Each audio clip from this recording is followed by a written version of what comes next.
langsung ya kita ke narasumber yang kedua. Nah ini luar biasa nih satu orang ini ya. Beliau ini merupakan tokoh perekonomian Kota Bogor. Tapi beliau punya tempat transit di 3 lokasi. Nah, ini bahasanya dikaburkan. Jadi punya 3 bandara gitu. Dan kedatangan ke sini dalam rangka mencari bandara yang keempat gitu. Langsung saja kita sambut pengusaha kita. Beliau adalah pengusaha pom migor terbesar di Indonesia, yakni Kang Den Bagus Catur. Kepada beliau kami persilakan. Syukur kepada Allah hari ini bisa silaturahmi di pesantren apa ini ya? Mawanah ya. Oke, di Garut ya kan. Walaupun jauh dari Bogor, tapi saya memang juga rumah saya nggak jauh dari sini.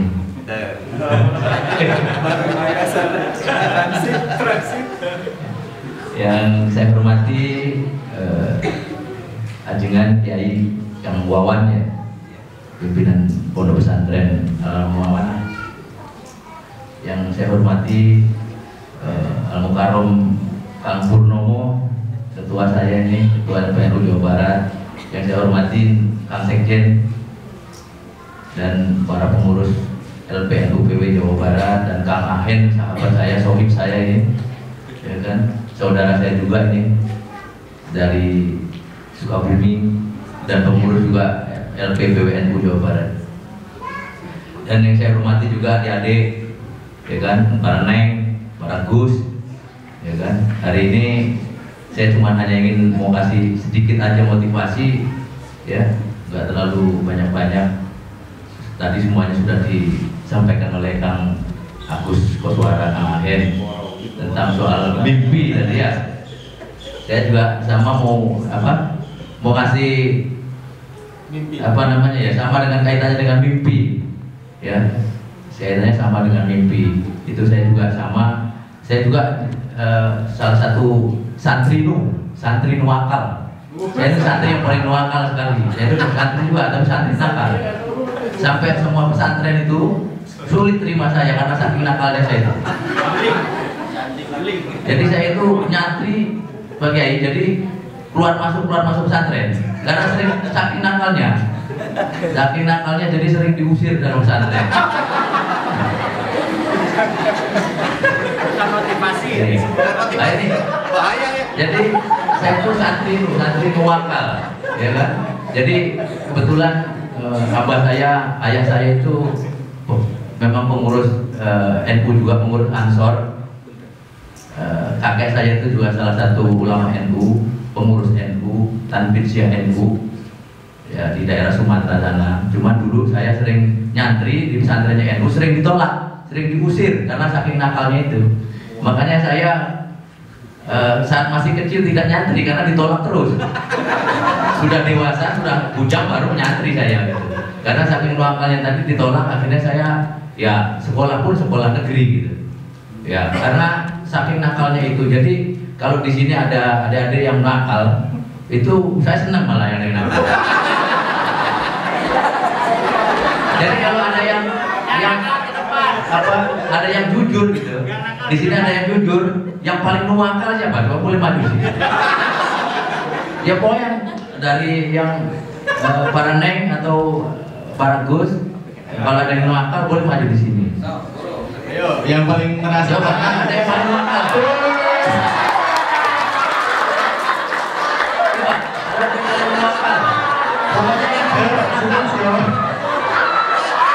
Yang paling nakal siapa sih? Mana yang paling nakal?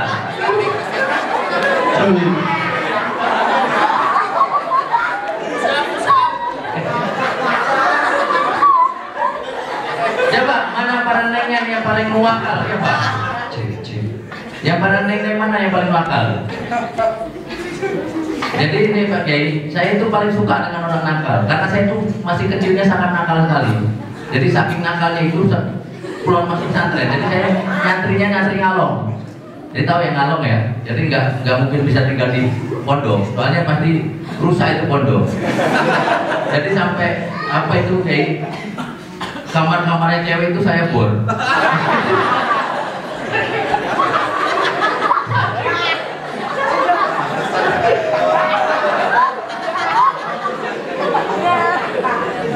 Jadi saking nakalnya ya, saya itu pokoknya banyak dimusuhin orang, jadi saking nakalnya. Jadi semakin saya nakal tuh, saya senang dengan orang nakal, karena belum tentu orang nakal itu tidak sukses masa depannya. Gitu. Jadi karena saya dulu masih kecil sama, paling dibenci orang, bahkan orang satu provinsi benci saya karena saya nakal itu. Jadi dianggapnya saya itu orang nakal, orang gak ada masa depan, orang gila, orang stres, ya kan? Orang yang banyak menghayal. Jadi kalau di sini ada yang orang yang hayalannya tinggi, yang paling tinggi di sini hayalannya boleh maju di sini. Yang hayalannya paling tinggi, mimpinya paling tinggi tadi itu boleh maju di sini. Nanti saya kasih bonus. Ayo. Yang nakal dikasih. Yang nakal, yang paling hayalannya paling tinggi, yang sampai dianggap orang gila. Ayo. Tapi harus dijelaskan hayalannya apa yang tinggi itu. Ayo. Ayo, silakan maju. Siapa laki-laki perempuan boleh silakan maju. Yang punya mimpi tinggi silakan. Saya ingin jadi Power Rangers misalnya. Itu tinggi ya. Ketinggian itu. Ayo sini. Siapa? Gak usah malu-malu. Gak usah malu-malu. Jadi bukan hal nakal atau hal yang berhayal atau yang punya mimpi tinggi itu, oh itu orang gila atau orang yang hanya orang. Ayo ya. Siap. Nah ini gentleman.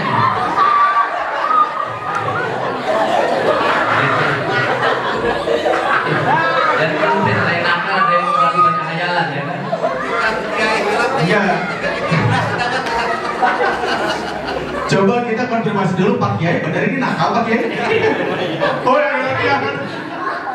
Jadi saking nakalnya saya itu orangnya pengen tahu. Sebenarnya orang nakal itu karena jiwanya itu pengen tahu. Jadi selalu pengen tahu, jadi selalu pengen kreatif. Itu orang nakal. Jadi dan pasti bagi orang yang umum pasti akan nggak disukai.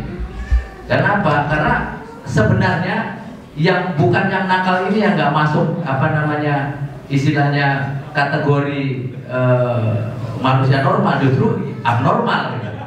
Justru yang umum ini biasanya karena pengetahuannya nggak sampai. Karena pengetahuan itu nggak sampai. Jadi dianggapnya orang yang pintar, orang yang cerdas itu dianggapnya dia bodoh atau dianggapnya gila.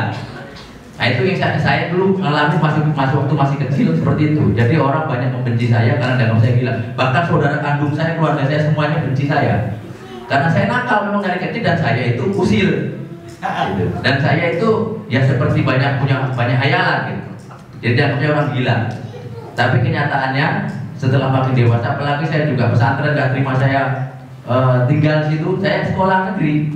Tapi saya bisa SD 3 tahun selesai saya. SD 3 tahun, SMP 1 tahun, SMA 1 tahun saya selesai. Itu akselerasi kalau zaman dulu. Jadi kalau dulu itu ada namanya akselerasi. Jadi orang di daerah itu karena kemampuannya dulu, orang-orang dulu itu, jadi pengetahuannya nggak sampai, jadi dianggap kita itu gila, dianggap kita itu nggak waras. Padahal pengetahuan mereka waktu era tahun 70-an, tahun 80-an itu belum nyampe. Saya dari usia umur 3 tahun itu pengetahuan saya sekala dengan orang yang umurnya sudah di atas dari 25 tahun. Makanya mereka nggak mampu otaknya. Sampai saya disekolahkan oleh pemerintah ke Singapura, ke Nanyang gitu. Sampai juga saya sering dapat beasiswa, baru mereka pada tahu gitu. Jadi jangan pernah menyepelekan orang nakal, jangan pernah menyepelekan orang yang istilahnya hayalannya tinggi, jangan. Biasanya kalau orang hayalannya tinggi, ya itu biasanya dia punya motivasi terus berpacu, biasanya terus berusaha bagaimana dia sukses gitu. Dan alhamdulillah juga saya dari kecil ya memang terlahir dari keluarga kiai-kiai NU, ya. Memang walaupun senakal apapun masih ada batasannya, jadi memang nggak terlalu dilihat juga. Oke, nah sekarang saya tanya dari yang nakal dulu deh. Nah, nakalnya apa coba saya tanya? Ayo, nakalnya apa? Mic-nya mana tadi? Mic-nya mana? Ya Pak. Yang mana tadi? Yang nakal ini tadi? Oh ini ya, sok. Ya Pak, jawab dulu. Kenakalannya apa? Yang sering dilakuin nakalnya apa? Menggosok sendal. Terus apa lagi? Apa lagi? Ayo Kasep. Naon deh nakalnya? Kalau itu belum nakal, kalau dulu nakalnya benar-benar luar biasa, benar-benar ya dianggap orang tuh sampai umur dewasa dianggapnya preman, saking nakalnya orang. Di pesantren juga lubangin kamar putri, semuanya. Saking nakalnya itu, dan gak ada yang berani siapapun yang nyantri kalau nggak dekat sama saya digelut sama saya. Itu saking nakalnya. Ya, jadi coba sekarang yang itu yang hayalannya tinggi, hayalannya apa itu? Impian dan hayalannya. Sebutkan. Ada sebutin dulu impian hayalannya apa? Pakai mic sebutkan. Coba dari yang ujung dulu, yang sebelah sana itu, yang agak tinggi. Nggak apa-apa, nggak usah malu-malu. Ultraman.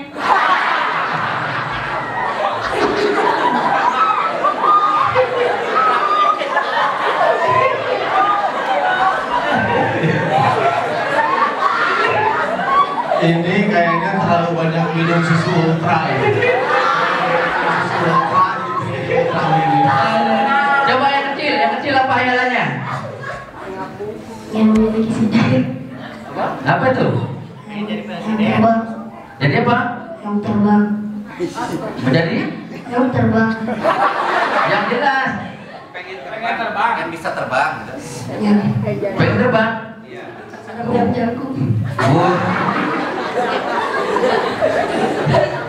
Oke, tidak jadi masalah tadi soal. Jadi itu kan apa namanya moto kita ya, impian kita. Jadi itu atau itu nggak bisa juga kita apa namanya anggap rendah. Jadi manusia itu kan punya impian masing-masing, punya motonya masing-masing. Jadi itu adalah apa namanya itu ya, istilahnya itu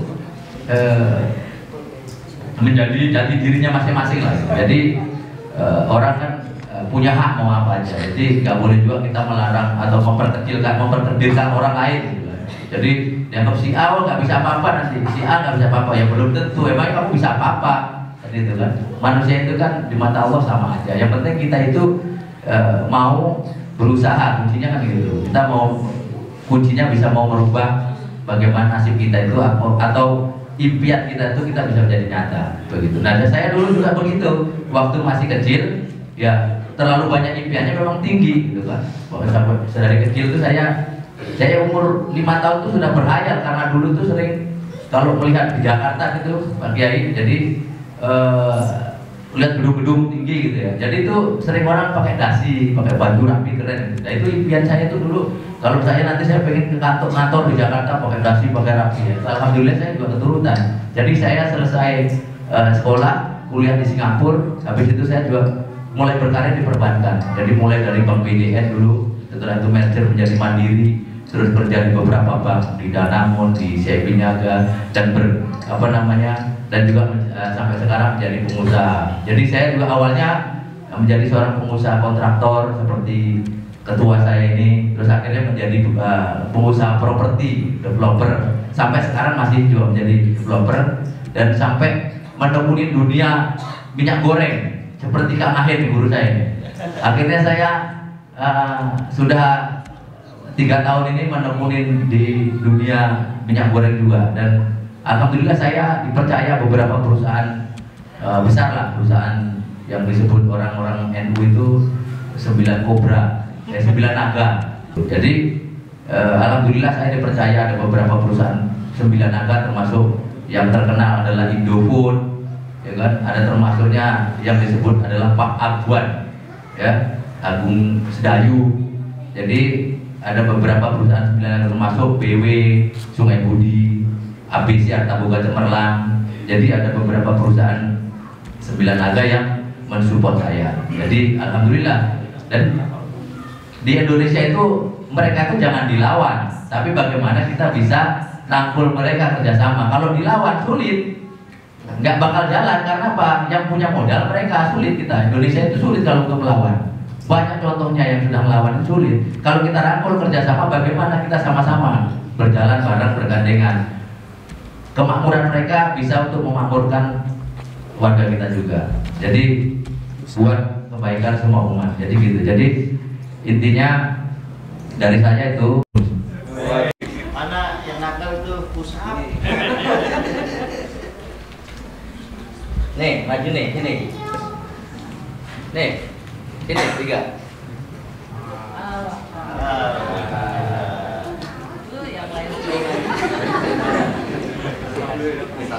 Tidak, duduk, bisa duduk.